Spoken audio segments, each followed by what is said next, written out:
बात करने के लिए लॉगिन करें www.astrotak.com।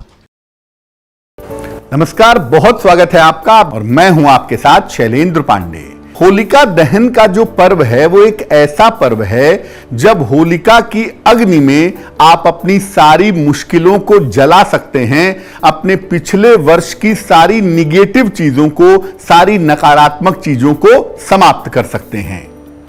होलिका दहन के साथ ही जीवन में खुशियां आनी शुरू होती हैं और पुराने दुख, पुरानी तकलीफें भस्म हो जाती हैं। तो आज हम आपको बताएंगे होलिका दहन के बारे में और आपको बताएंगे कि होलिका दहन से आप किस तरीके से फायदा उठा सकते हैं। सबसे पहले यह जान लेते हैं कि होलिका दहन आखिर है क्या और इसकी परंपरा क्या है। देखिए, भारतीय नव संवत्सर, अगर हम हिंदू नववर्ष की बात करें तो ये चैत्र शुक्ल पक्ष की प्रतिपदा की पहली तिथि को शुरू होता है।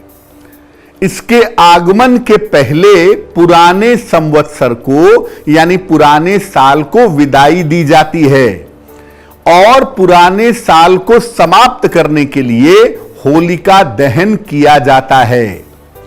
पुराने साल की जो बुरी यादें हैं, पुराने साल की जो मुश्किलें हैं, उन्हें हम अग्नि में जला देते हैं, ऐसा माना जाता है।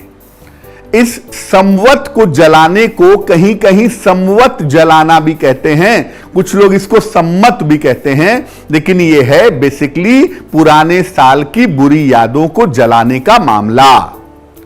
होलिका दहन में क्या करते हैं, किसी वृक्ष की शाखा को जमीन के बीचों बीच में गाड़ देते हैं और चारों तरफ उसे लकड़ी से, कंडे से, उपले से घेर देते हैं और इसके बाद होलिका को निश्चित मुहूर्त में जलाया जाता है। इसमें छेद वाले गोबर के उपले जलाए जाते हैं, गेहूं की नई बालियां जलाई जाती हैं और उबटन जलाया जाता है। जो होलिका जल जाती है, जो राख उसकी होती है, उसको घर में ला करके घर के सभी सदस्यों का तिलक किया जाता है और ऐसा माना जाता है कि इस तरीके से करने से जो आने वाला नया संवत है या जो आने वाला नया साल है वो बड़ा शुभदायी होता है, बड़ा मंगलकारी होता है। अब ये जानते हैं कि होलिका दहन की विशेषता क्या है और होलिका दहन का पर्व मनाने का लाभ क्या है, फायदा क्या है। देखिए, होलिका दहन वाले दिन अगर आप विशेष प्रयोग करें, विशेष उपाय करें तो मन की तमाम समस्याओं को दूर कर सकते हैं, मन की तमाम समस्याओं का निवारण हो सकता है।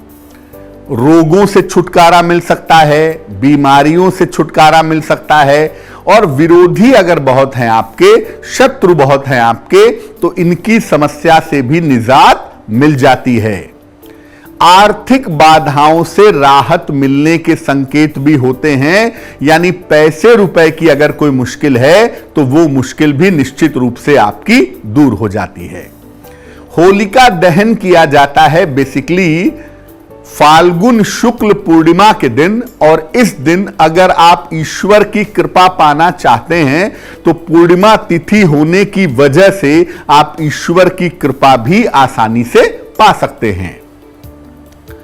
अलग अलग चीजों को जब आप होलिका की अग्नि में डालते हैं तो अलग अलग चीजों को होलिका की अग्नि में डाल करके आप अपनी बाधाओं से मुक्ति पा सकते हैं।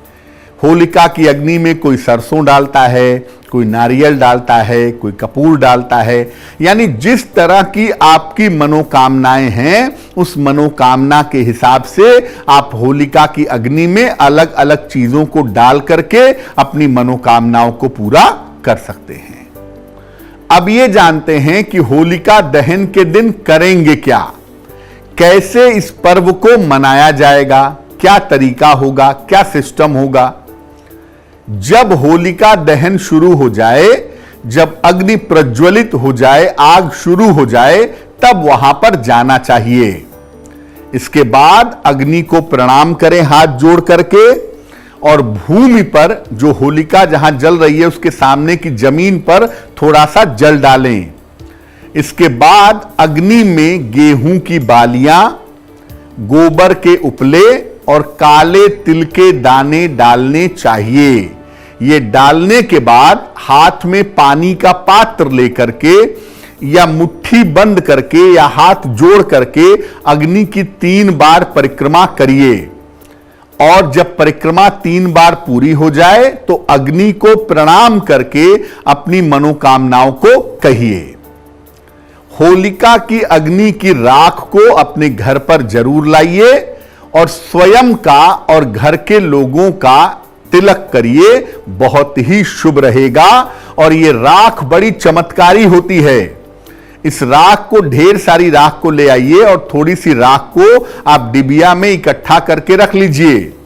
जब भी किसी महत्वपूर्ण कार्य के लिए जा रहे हैं या इंपॉर्टेंट कार्य के लिए जा रहे हैं तो इस राख से तिलक करके जाइए, आपको लाभ होगा।